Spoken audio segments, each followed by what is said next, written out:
of the intelligence. Parakritaha, done by the enemies.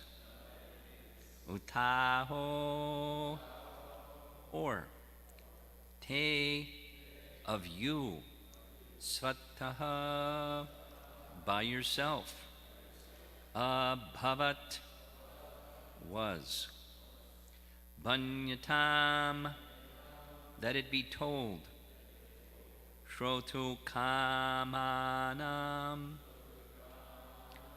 to us who are very eager to hear about it. Guru Nam, all your teachers. Kula Nandana, O best of your family. Translation. O best of your family, has this pollution of your intelligence been brought about by you or by the enemies? We are all your teachers, and we are very eager to hear about this. Please tell us the truth. Purport by Srila Prabhupada. Prahlad Maharaj's teachers were astonished that a small boy could speak such exalted Vaishnava philosophy. Therefore, they inquired about the Vaishnavas who stealthily taught it to him, in order that these Vaishnavas might be arrested and killed in the presence of Prahlad's father, Hiranyakashipu. Nice teachers. And then text 11. Shri Parada Uvacha Para Swaschetya Sad Graha Pungsam Nyan Mayaya Kritaha Vimohita Diyam Drishtas Tasmai Bhagavate Namaha. Prahlad Maharaj replied, let me offer my respectful obeisances unto the Supreme Personality of Godhead, whose external energy has created the distinctions of my friend and my enemy by deluding the intelligence of men. Indeed, I am now actually experiencing this, although I have previously heard about it from authoritative sources.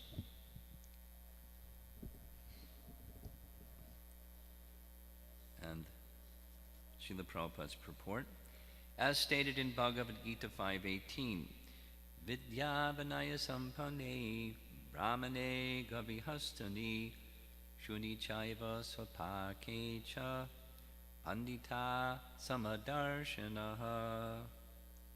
Translation. The humble sage, by virtue of true knowledge, sees with equal vision a learned and gentle brahmana, a cow, an elephant, a dog, and a dog-eater, outcast. Pandita, those who are actually learned, the equipoised, advanced devotees who have full knowledge of everything, do not see any living entity as an enemy or friend. Instead, with broader vision, they see that everyone is part of Krishna, as confirmed by Sri Chaitanya Mahaprabhu.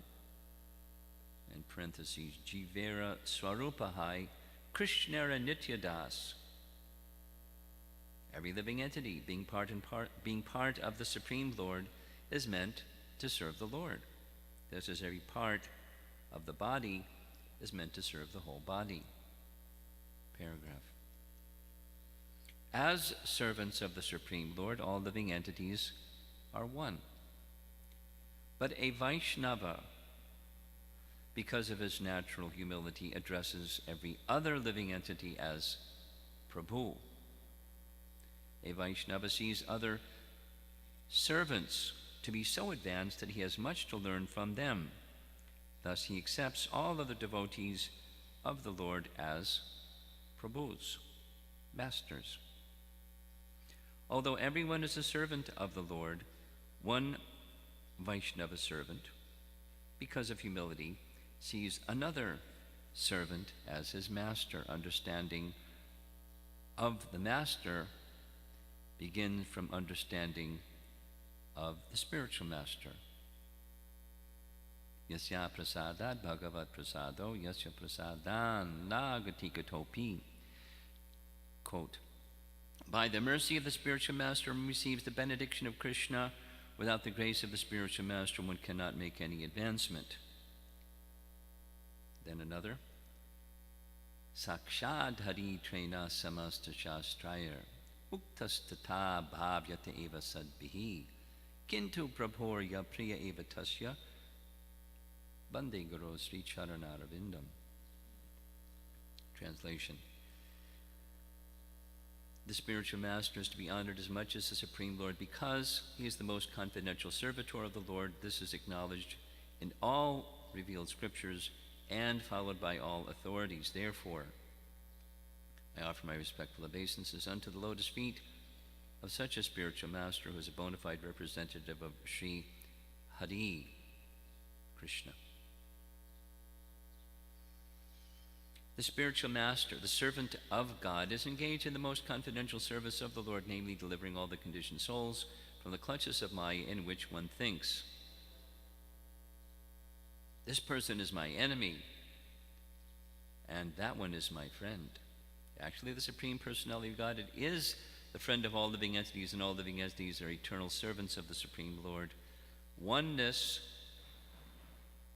is possible through this understanding, not through artificially thinking that every one of us is God or equal to God. The true understanding is that God is the Supreme Master, and that all of us are servants of the Supreme Lord and are therefore on the same platform. This has already been taught to Prahlad Maharaj by his spiritual master, Narada.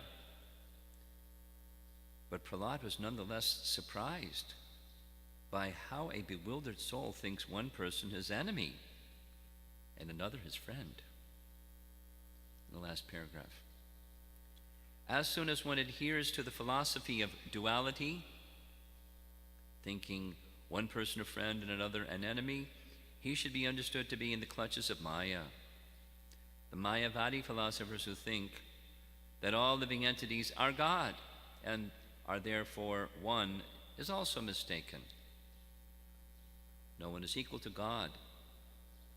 The servant cannot be equal to the master. According to the Vaishnava philosophy, the master is one, and the servants are also one.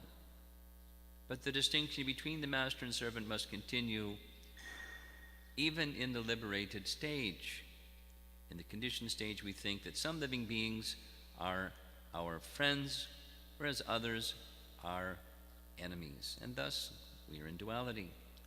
In the liberated stage, however, the conception is that God is the master and the living entities, being the servants of God, are one.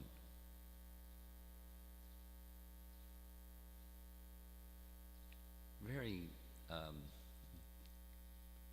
delicate subject matter, so artfully explained by our founder Acharya. So we have people present are from different places. So I think I'll give a little background. In this chapter 5, this is only verse 10 and 11, so the chapter just began. It begins with Hiranyakashipu, terrible demon, inviting his son to come see him, and affectionately he sits Prahlad on his lap and asks Prahlad, like sometimes we might do with a child, what's the best thing that you've learned in school? You know, common, innocent, natural, affectionate kind of question, little dialogue. In case of Hiranyakashipu, it's a little more than that. He's the king, and he wants to make sure that his son is ready to take over the throne in course of time. The teachers are doing a good job. What's the best thing that you learn? It's in just natural affection with a child, both. So the way that Prahlad responds, it's just one verse. It's similar to other verses that are going to come later, but I'll just recite the verse because it's so nice.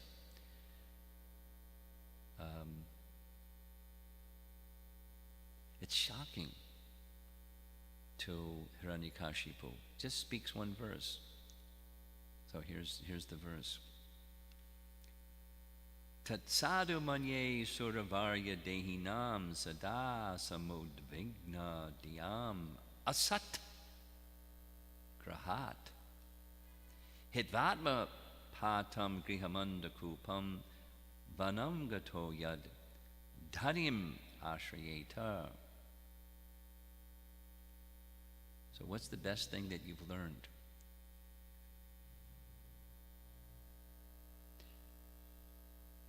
So the summary is, well, I'll read.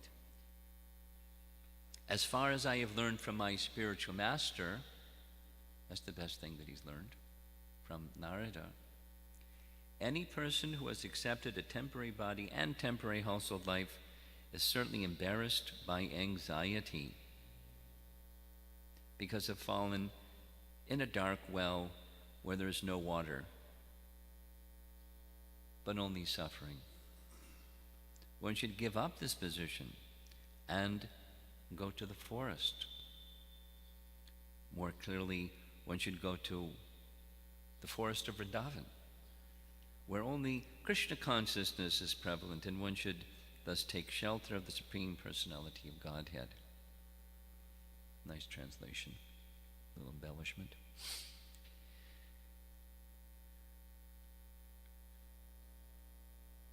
Best thing. So there's an embarrassment. First, the first item of knowledge from Bhagavad Gita, chapter 13. First item of knowledge, humility and pridelessness. So detaching oneself from the bodily conception, there's something about the bodily conception that makes one invigorated with pride, because that's our worth, that's our value. We have this body, and the body can do something, and we have some acquisition through our activities, some ability, some objects, something. Pride. So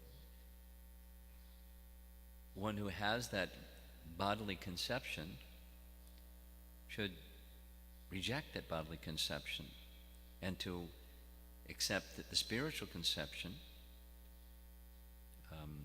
acknowledge, recognize this position. One has fallen into this dark well. Blind well is not something we know so much about in America.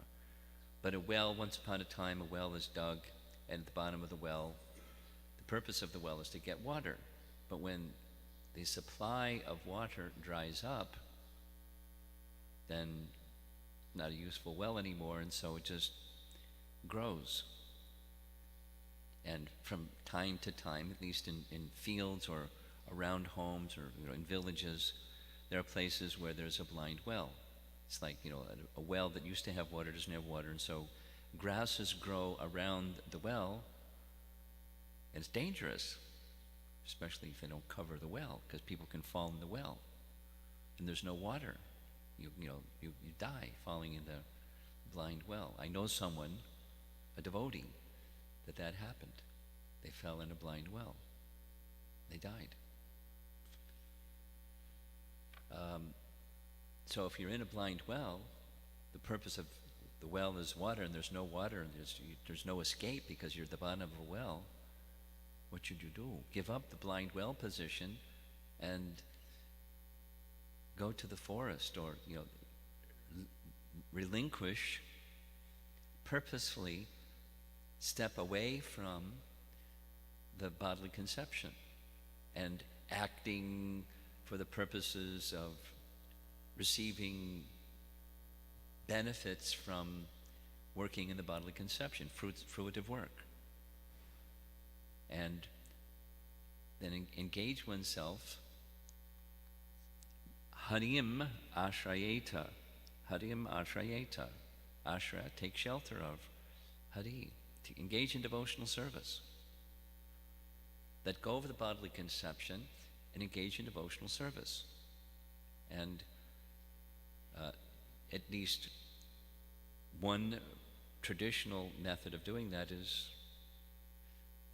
the path of renunciation, in which one gives up prescribed duties, karma sannyas, give up prescribed duties, and instead engage in something else. So here, it's a Vaishnava advocacy. Not everybody is a Vaishnava in the world. Some others are impersonalists.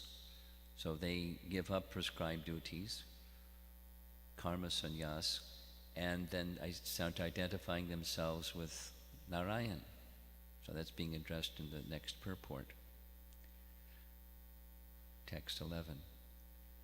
So Prahlad is speaking about Hari Bhakti, or Harim Ashrayeta. And that's not what the teachers are supposed to be teaching. Devotional service to Hari, and give up this family life and attachment to the bodily conception of life. This boy is to be trained to become the king, to be my successor. So how has his intelligence become polluted? That's this buddhi data in the first line here. Buddhi means intelligence, and bedha is distinct, or here it's polluted intelligence. How has intelligence become polluted? It's knowledge in the mode of ignorance.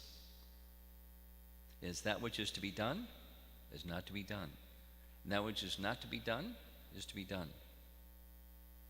So from Ishopanishad, vidyam cha vidyam chayas tadvedo bhayam saha. One has to understand side by side, and that's what the Bhagavatam is helping us understand side by side, the distinction of knowledge and the cultivation of ignorance. And Sunda and Marka, they're school teachers, they're teachers of ignorance.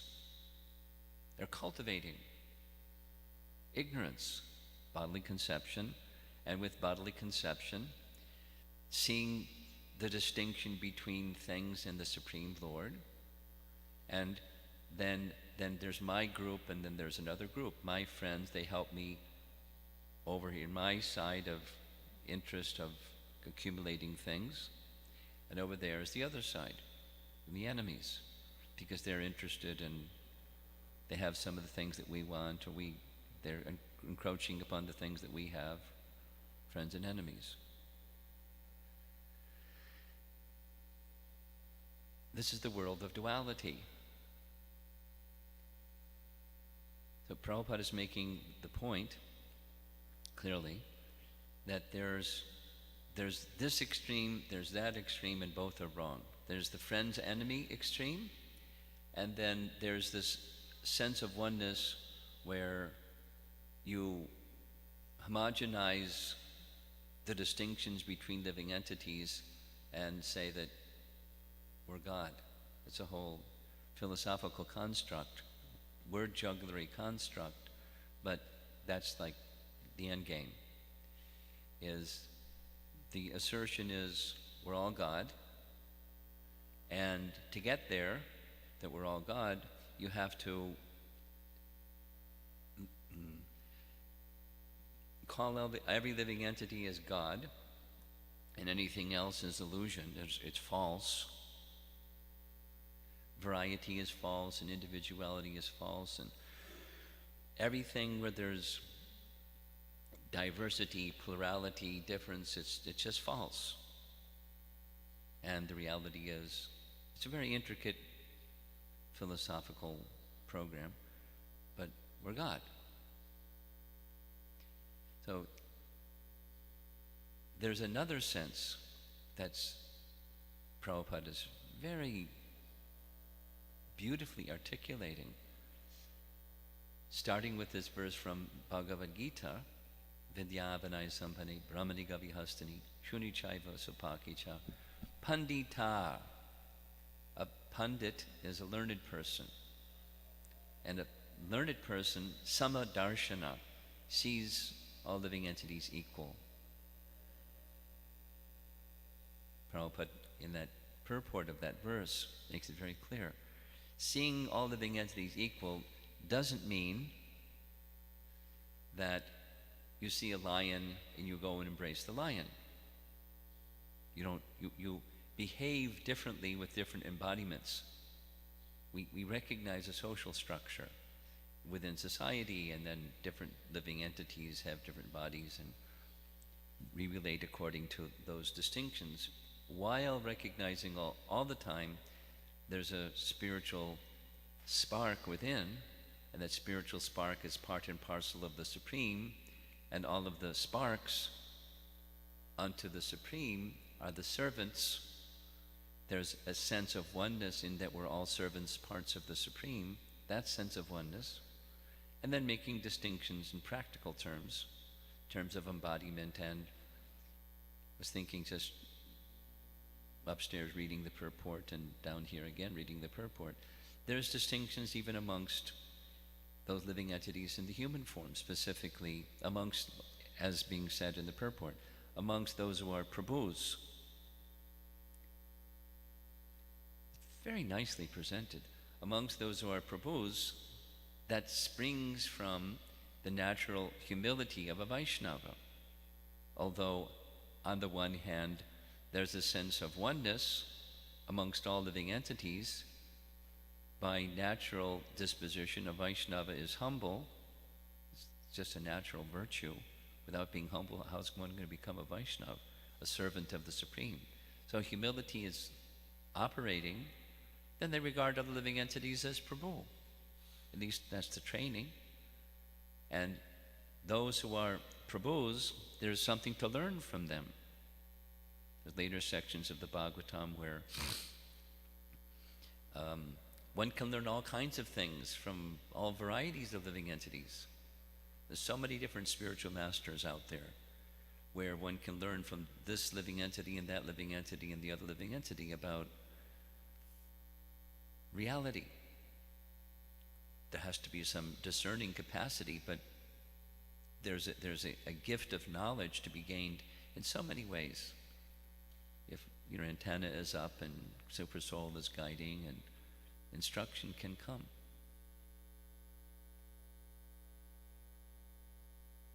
So we see others as Prabhu, but amongst many Prabhus, Prabhupada is stating it very nicely, foremost amongst them, so this is a distinction amongst Prabhus, those who are giving us guidance and instruction how to go further towards Krishna. Now, so there's this distinction of devotees, these who aren't devotees. So in the Madhyama position, which we're cultivating, we make friends amongst the devotees. And we don't do the same with others. We have regard for innocent people, and we extend what we've received from higher authority to those persons. And we send kindness, just general kindness to innocent people. It was really far out. One of the far out things that happened yesterday, I was taking prasadam near one of the japa booths, and there was a little old lady that had one of those, we call them in New York bag ladies. She had like a little push cart with all kinds of, I don't know what was in there, but stuff that she gathered from here and there. And very compassionately, one of the devotees that was doing the japa booth went over and brought her some japa beads. And she went through the whole, 108 beads chanting with this devotee. They were smiling and nodding, and so at the end she pulled out, I don't know, out of all of her stuff, she pulled out a little pouch, and in the pouch there were some crumpled up dollar bills. She gave $2 bills. She wanted 2 sets of beads. She had a friend, a bag lady. Now he would have just given her, but she wanted to. I mean, wow. Who knows who's out there that will have an attraction for Krishna and Krishna's holy name. So we gave her some prasad. It was like, this is really amazing. So we gave her some prasadam, and she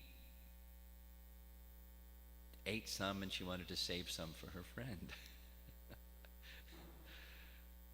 So her friend's going to get japa beads and some prasadam, because this little lady, somebody very kindly extended what they had received to her. Maybe a not so likely candidate, but who knows? It was really nice. So this is what Madhyamas do, the whole festival, Jagannath Rath Yatra festival and Harinam Sankirtan and book distribution. These are Madhyama functions. Now, if you're on the platform of Chaitanya Mahaprabhu, it's more than that.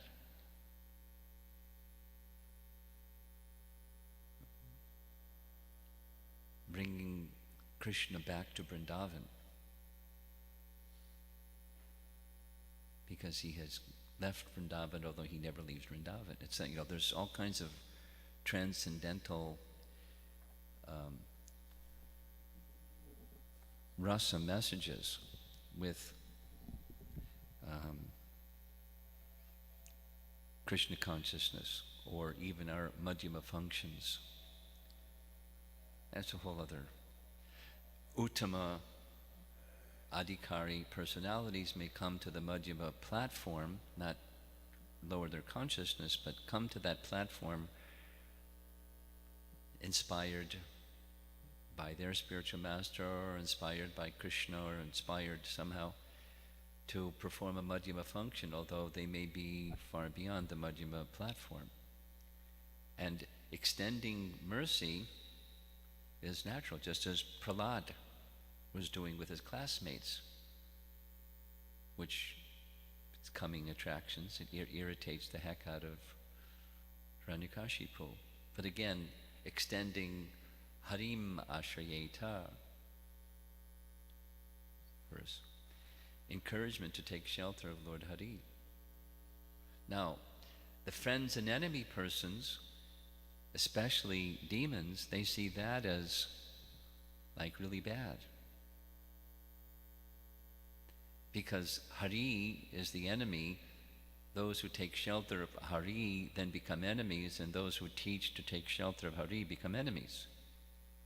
And it's really explicit. It's demoniac. But there's there's less explicit demoniac in this world that we live in. And impersonalism is one of them. And impersonalism is not, just some remote place in South India. Impersonalism is in the Western countries also, or especially, or pervasive. Therefore, in our pranam mantra, we have this statement that Srila Prabhupada, exactly as he's doing in this purport for text 11, he's Nirvishesha Shunyavadi Pastyachati Satarine, delivering the Western world, which is filled with impersonalism and voidism, making the distinction of when you let go by that great good fortune of however it happens, not just by pious activities, but and born of frustration, you want to give up the worldly situation, but you can't take shelter, even you can't take shelter of the notion of Brahman, or this homogenized spiritual oneness thing. It's notional only. Actual Brahman realization is far more elevated, like the Kumaras or Shukadeva Goswami. But even, the notional idea, born of frustration, that's pervasive. There's lots of frustrated people, and therefore they become attracted to, if there's some, in the spiritual marketplace, something out there that doesn't require taking shelter. It's attractive. It's popular. It's fashionable. All the other kids are doing it. Yes. Just one example, and I'll open for discussion. A few days back, I was with a student that I met him when he was doing his graduate studies at the University of Texas in Austin. He finished his graduate study, and now he has a job. That standard thing. So when he was in graduate study, I met him. He was introduced to Krishna consciousness through the club at the campus. And he somehow became attracted to meditation. And then, but he, continued his association with devotees. This is just the grain of rice in the pot.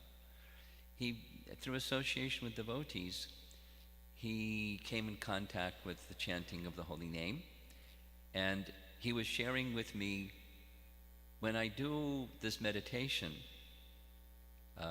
I feel such and such. It makes me feel, relaxed and peaceful and concentrated and contented and so forth.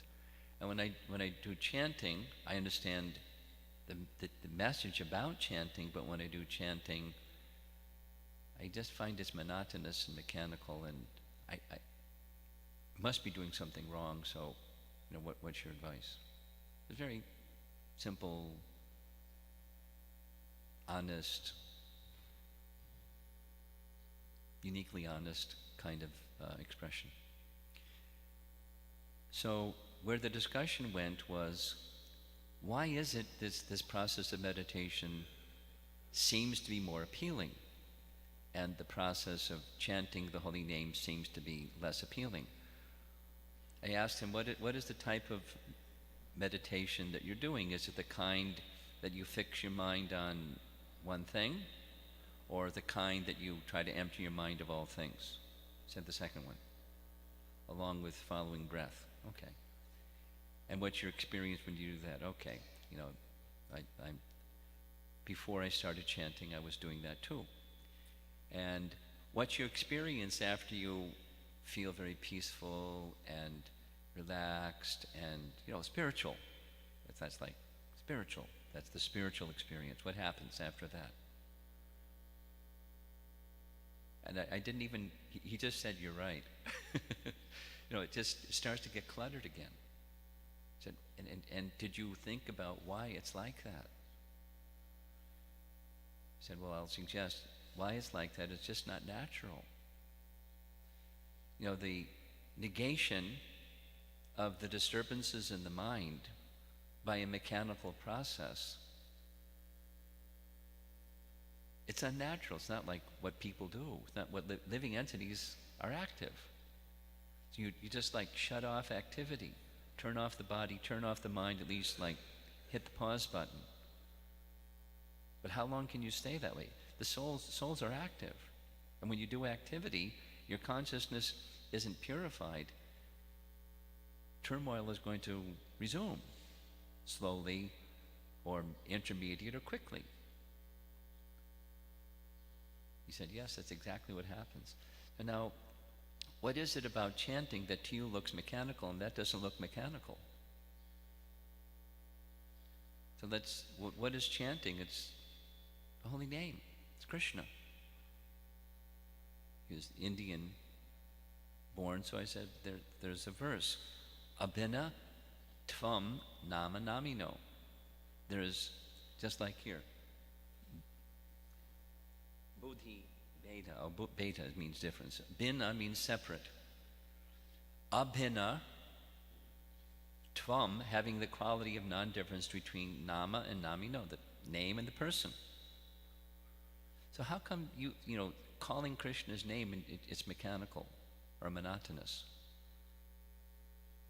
But the name is not different than the person. You're associating with Krishna, you find it monotonous. What's that? It's impersonalism. Said, oh, I've heard about this. It's kind of like Prahlad speaking here. I've heard about this impersonalism, personalism, but I didn't recognize it was in me. It's in us. We're in the material world because of this attitude towards the loving relationship with the Supreme that we're competing. So we fall into this position of duality, and this is wholesome and that's monotonous. It's, the issue is relationship with Krishna. It's why we're in the material world. You think you're going to get out of the material world, out of the material condition, by not acknowledging the root problem of the material condition? Is it possible? Not possible. So that sense of serenity or spirituality that comes from an impersonal something or other, there's no shelter there. We need shelter of Hari. Same message. Shelter of Hari. So understand, at least in principle, understand what the name of Krishna is. It's who, not what. And you're associating with Krishna. And if whatever that discomfort you feel in your relationship with Krishna, that's what the discomfort is. It's not the process. It's the root cause of material existence that you're confronting. So stay with the process, faithfully. He said, I get it. And Prahlad here is saying the same thing to his teachers. I've heard about this Friends and Enemy program. I've heard about it from my teacher, Narada. And now I'm seeing it. You guys, my teachers, you're seeing Friends Enemy. And I don't buy it. I don't want that program, thank you. I want the Hari Ashrayeta program, thank you. I want Narada as my so we're selecting, know it or not, we're doing it. We're selecting teachers and teachings in life. And there's lots of impersonal, some disguise, some medium, some grossly, bluntly, impersonal. Varieties out there. And then we have the option of the Vaishnava conception. And it's letting go of this, same as the message that Prahlad spoke to his father. The best thing he's learned is there is this big time foolishness, which is accepting the bodily conception. That's the I conception. And then the mind conception, being attached to family and all the stuff that goes with it, all the sense of proprietorship and enjoyership and society, friendship, and love in the material field. recognizing that's a blind well where there's no water. Let go of that. So it doesn't mean so now we'll go to the impersonal. The impersonal says, trash it. Call it a bad name. It's false. Reject it. Karma sannyas, throw it away, garbage. Now become Narayan. That's explicit. There's less than explicit, but it's implicit. Those other programs, that's where the train is going. That's the final station where that train is going. Most people that get on the train don't know that's where the train is going, but that's where the train is going. And they're comfortable with it. And so the percentage, naturally, it's not unnatural, it's very natural, that in this material world, there will not be so many, percentage-wise, Vaishnavas. Because this world is a place of rebellion to the Supreme Lord. So those who wish to remedy the rebellion to the Supreme Lord by taking shelter of the Supreme Lord as He's the master, and all others who are serving Him are the master and I'm the servant. I mean, it's not many that are willing to take that position. But one who can take that position, starting with this humility, I'm emphasizing this word humility because it's going to be the message during the Festival of the Holy Name, but it's also the message of Bhagavad Gita. It's a message of Chaitanya Mahaprabhu. We're given the process, and we don't have any taste for the process. Durdaivam idrashim mahajani nanuragaha. So what's the remedy? Trinadapi sunit. That's for starters. Become humble. So we'll speak some more about that during the Festival of the Holy Name. And take shelter. Harim ashrayeta. From the heart, take shelter. It's nice. The other is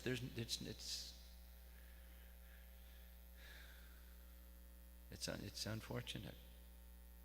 Another misfortune, taking shelter of nothing. Or taking shelter of nothingness, being a little more explicit.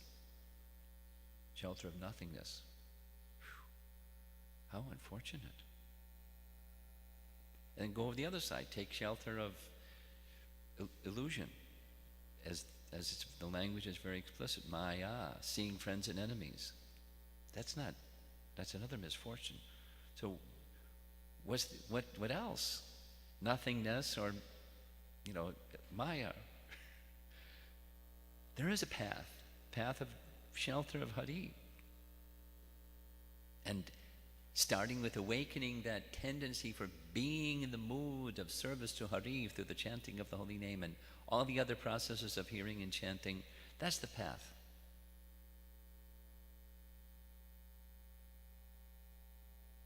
So this verse is saying, who has polluted your intelligence?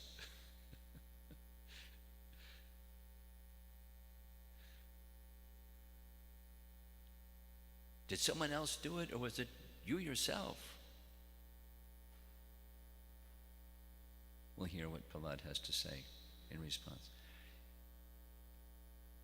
Any comments or questions? Yes.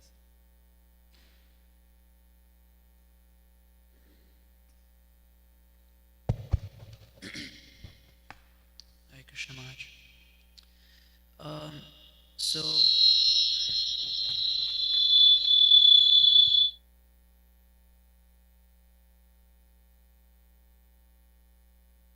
try now.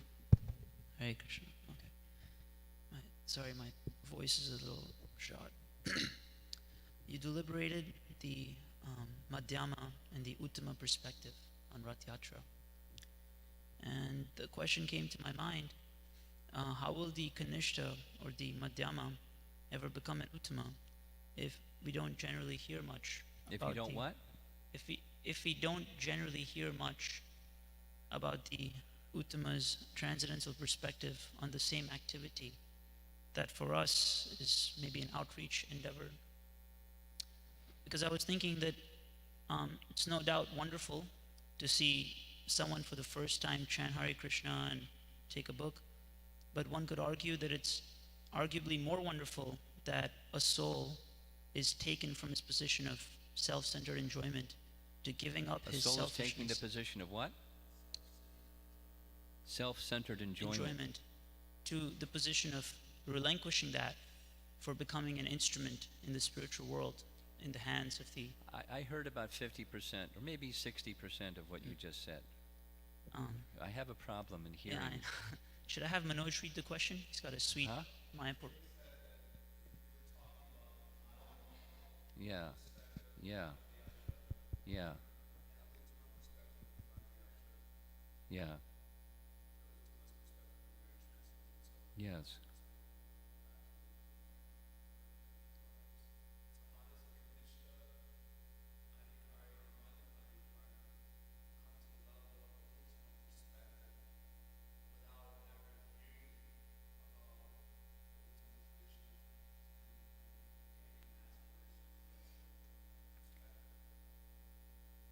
Well, yeah.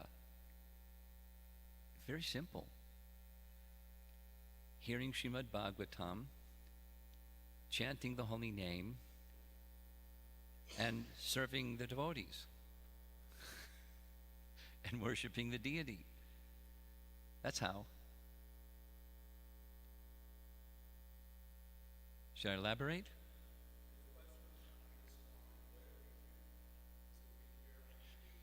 But I'm answering.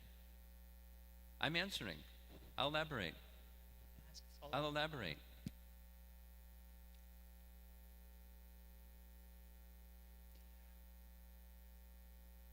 Thank you for the nice question. It's an important question.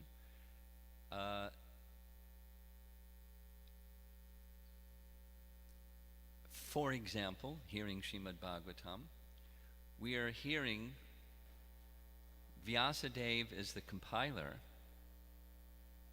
What's the platform of Vyasadeva? Shukadeva Goswami is the speaker. What's the platform of Shukadeva?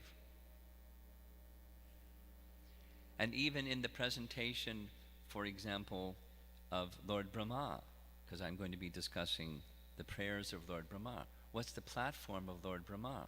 All three of those are Mahajans. They're persons from whom we are to hear. Now, each of them has a different position in terms of, rasa, and in terms of their taste as rasikas. But even within these prayers of Lord Brahma, I'm sharing ahead of time, but Sanatana Goswami, in his commentary on the first verse of that chapter, says, largely, Brahma is on the platform of Aishvarya. His mood is a mood of majesty. But he's being influenced by and expresses himself with Braja Prem. So your question is not Braja Prem, your question is the Uttama Adhikari. We hear from Uttama Adhikaris. We're hearing from Uttama. You read Srimad Bhagavatam, you're hearing from them. And the commentary of our acharyas is we're hearing from them. And in that association, even the Kanishta or the Madhyama gets that association.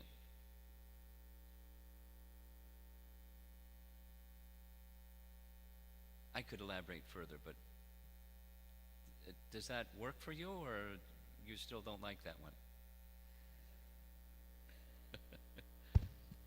No question of not liking that. I guess it works. I'm just thinking, in my personal experience, we are doing that, and We are doing what? we are doing hearing from Srimad Bhagavatam, and Fantastic. Right. That's what we're supposed to be doing. So please continue. Faithfully. More than faithfully. with dedication. That's what Lord Brahma says. Sanmukaritam bhavadiya vartan. With dedication. And what happens? You come to that position. Such a person can understand Hari. There's nothing missing.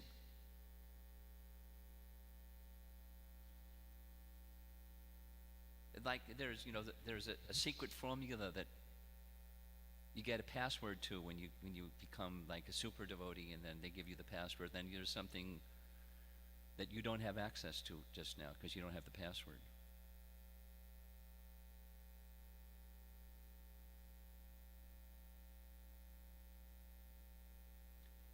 Krishna is very kind, and he'll carry one. He'll whatever you have, he'll preserve, and whatever you need, he'll make the arrangement.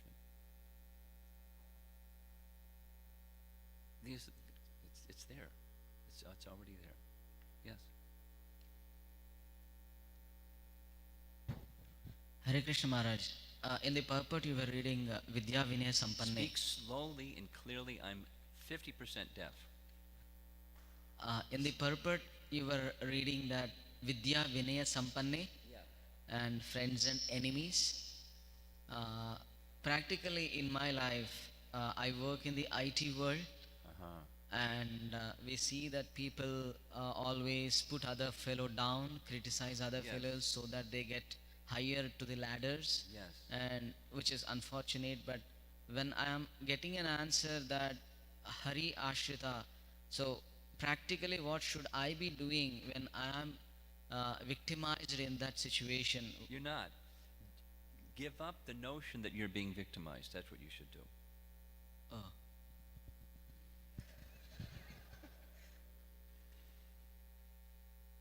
They're doing this to me.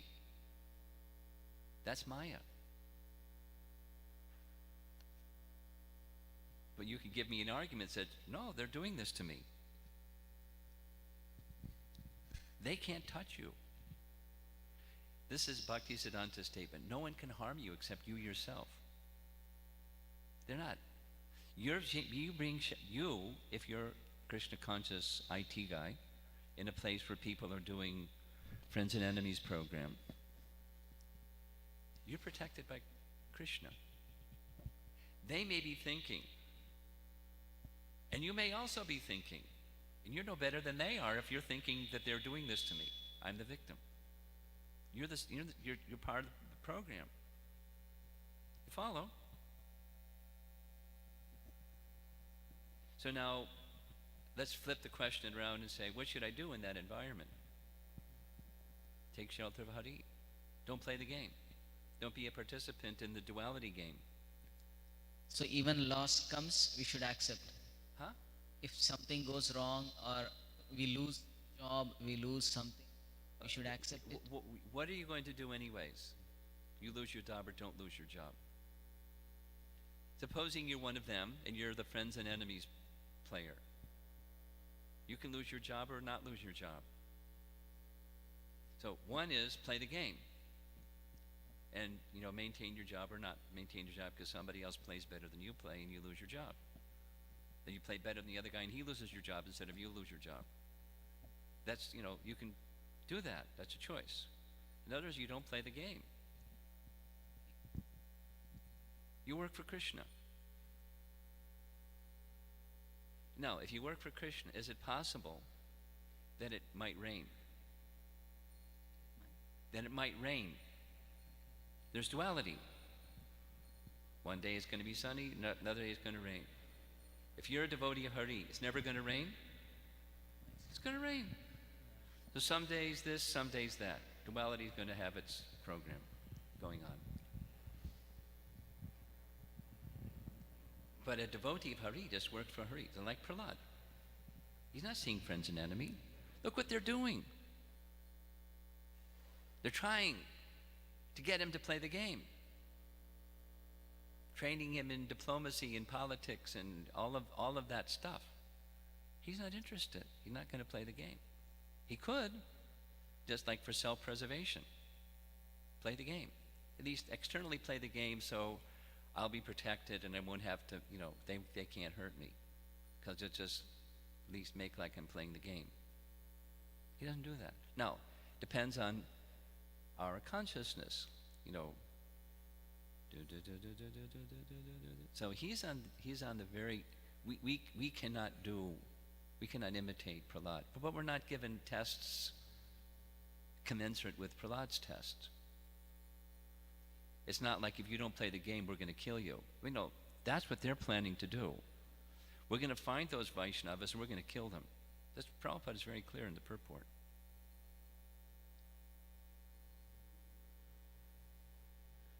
So that's not the level of gamble or risk for you. You might lose your job, but you might lose your job playing the game. It's duality. Sometimes it's going to rain. Sometimes there's the place of duality. It's going to happen. Sometimes this and sometimes that. Now, make a choice. Do you want to play the game or do you want to be cultivate the consciousness of being in service to Krishna? Being in service to Krishna, I may do this, or I may do that, or I may just pause out. But if I'm doing this or that or pausing out, it's in service to Krishna. It's not involving myself in the friends and enemies game. That's what you can do, according to your capacity, according to your faith, according to the intelligence that Krishna gives you. Each one of us can do like that. It's a free will choice. And one who takes shelter of Krishna, Krishna protects. He promises, and he does.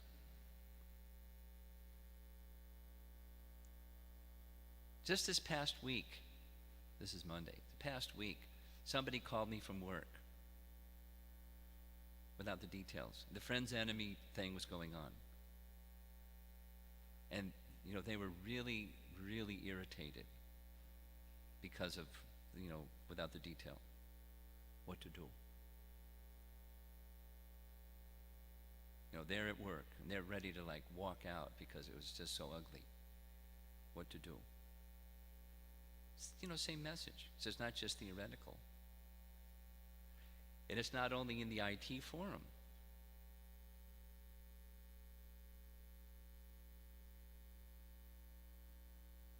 Okay.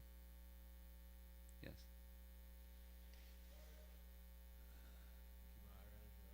As far as elevating from a Kanishta Adhikari to a Madhyama Adhikari to an Uttama Adhikari, is there any maybe in-between stage where sometimes you see through the eyes of an Uttama Adhikari? Sometimes we do what? You see, how you see through the eyes of an Uttama Adhikari. Sure. But Sure. then sometimes you fall back down into the Madhyam. You follow? So that's why we have our acharyas. There's Shastra Chakshusha, that's Krishna speaking, and then there's Acharya Chakshusha or Uttama Adhikari Chakshusha, and they're very, very kind and very, very qualified, and they're helping us to see through their eyes. Now, we may not be on that platform, but we can see through their eyes just by the hearing process. And, receiving and discussing amongst one another and like that. Kathayantash chamam nityam tushanti charamanti. Like that. We can see as they see, although we're not there. At least we're given, we're being lifted. Okay? You have something?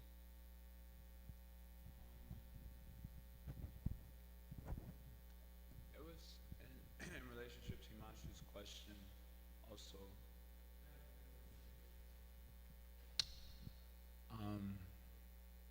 In the Bhagavad Gita, Krishna says that according to the essential nature of our surrender, then he will reciprocate. Yes. Right. Etc. So, I felt that the question, underpinning the question was, in simple language, how personal are we supposed to get? Because to be a person is to have desires, both at the stage of bondage and the stage of liberation. So in the stage of bondage, how personal is our approach to Krishna to become? Because even when we say a servant of Krishna, that's very generic. How do you want to serve Krishna? That's more personal. Just like a disciple, the spiritual master may want the disciple to render service in a particular way. The disciple also has his desires to please the spiritual master in a particular way. Right. And those desires are being manifested now by Srila Prabhupada's disciples like yourself. Many desires to please Srila Prabhupada. So how personal are we supposed to actually become so that our chanting, our services to Krishna are filled with that sort of personalism and not just like a very generic, somewhat alike to the homogenized impersonalism we hear about. Yeah. Fantastic question. I like your question a whole lot.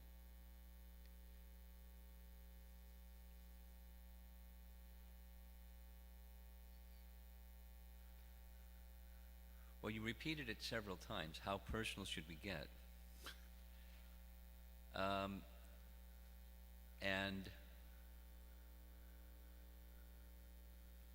I'm inclined to respond, at least initially, by saying,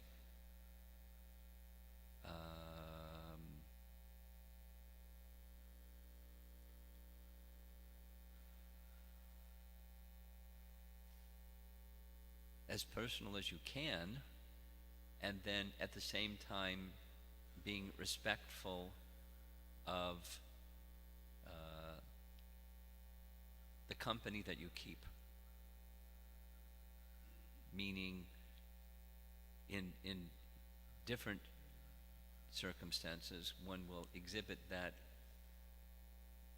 as personal as you can spirit in different ways according to social circumstance. Like, for example, how Chaitanya Mahaprabhu associated with Ramananda Roy and Swarup Damodar differently than how he associated with others. So he didn't with others the same way that he did with them, and he did with them in a way different than he did with others. So according to circumstance, socially, one is interested in nurturing the faith of others and recognizing their position according to the intelligence that Krishna gives us, nurturing their faith as a subset or as a manifestation of how personal one should be in serving those who you're receiving from. Then take that directional kind of response, and the application in real life is so diverse. Like, where is our capacity or acumen to understand the faith of others and what's best for the faith of others? That's a gift that Krishna gives that not everybody has equally. But we should be thinking along those ways as part of, as a subset of our interest of as personal as we can. Certainly, looking to our founder Acharya, gee whiz, he was really expert at that. And others are more expert and others are less expert than, others who are his followers.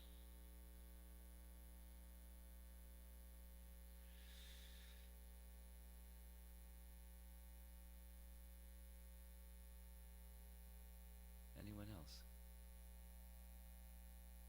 Acharya Nishta, and we'll end with this.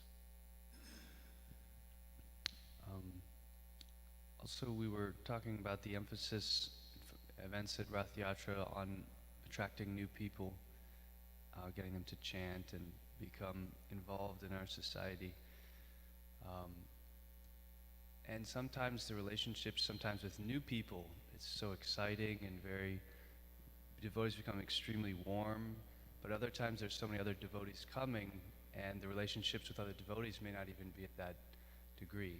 So I'm just curious from kind of like our society's position, it seems that we have a lot of emphasis on bringing new people in, and then the maintenance and the development perhaps are areas where we need to improve. Of course. And I was curious how you see that.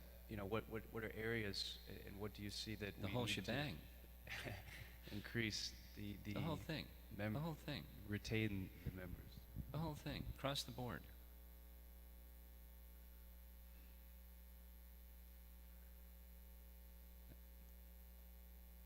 I'll say it in reverse. I can't think of an area where we're not really poor in, and need lots of work.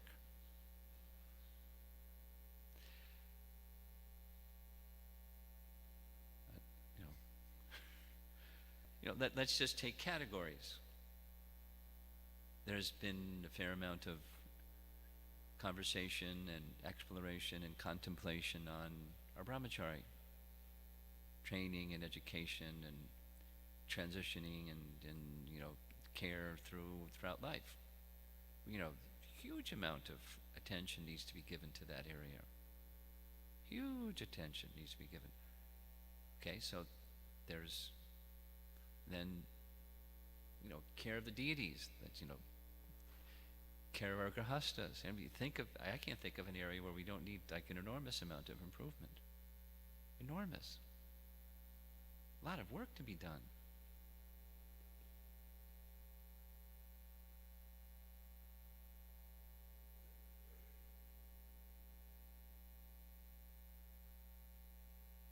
So, all glories to those who are making those sacrifices. Our managers. Try being a manager for a while. See what it's like.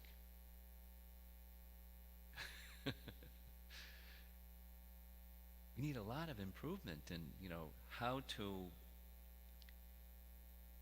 do that better and provide resources and the culture of respect at the same time, but conversely, the culture of empowerment. So much.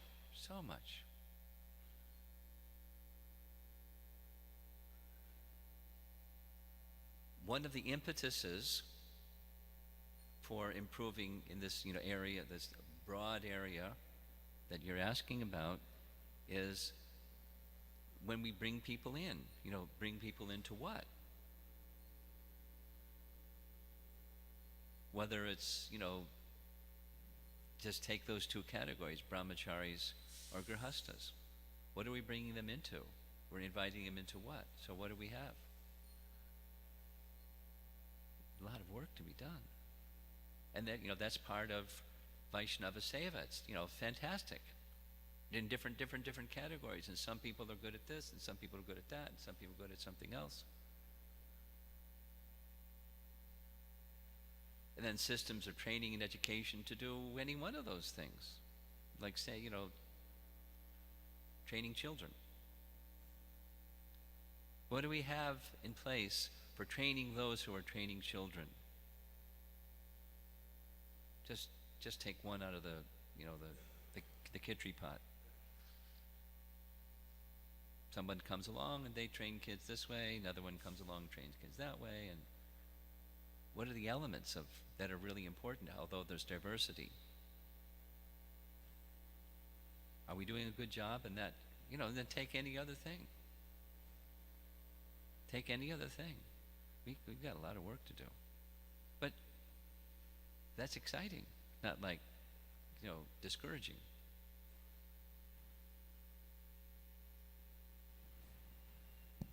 It's a follow-up.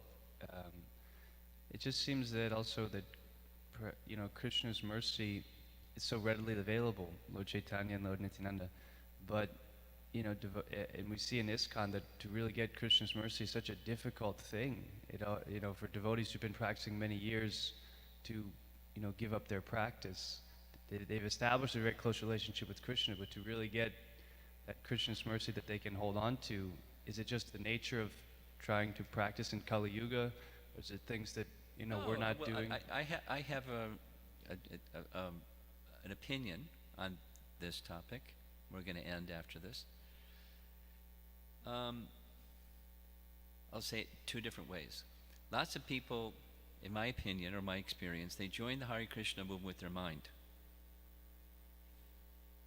And then what happens? Mind changes. Sankalpa vikalpa. So they haven't fully, there's no loss. I sat in a class and I heard Prabhupada say it directly, looking around the room. There are many people that can take part in Krishna consciousness and may do so for some period of time and then go away. He was making a very direct statement.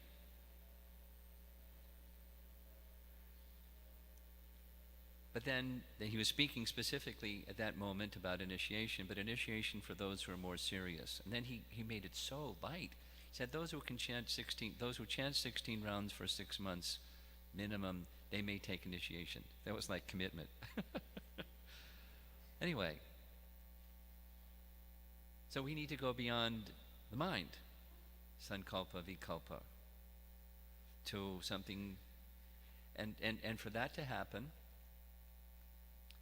it's from our side and from the side of those who are extending care. They have to help people go beyond the mind, and you have to be willing to go beyond the mind.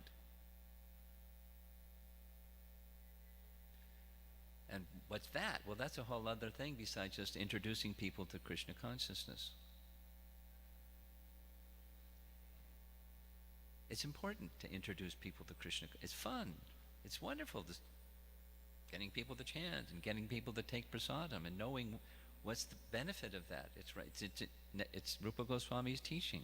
And then what?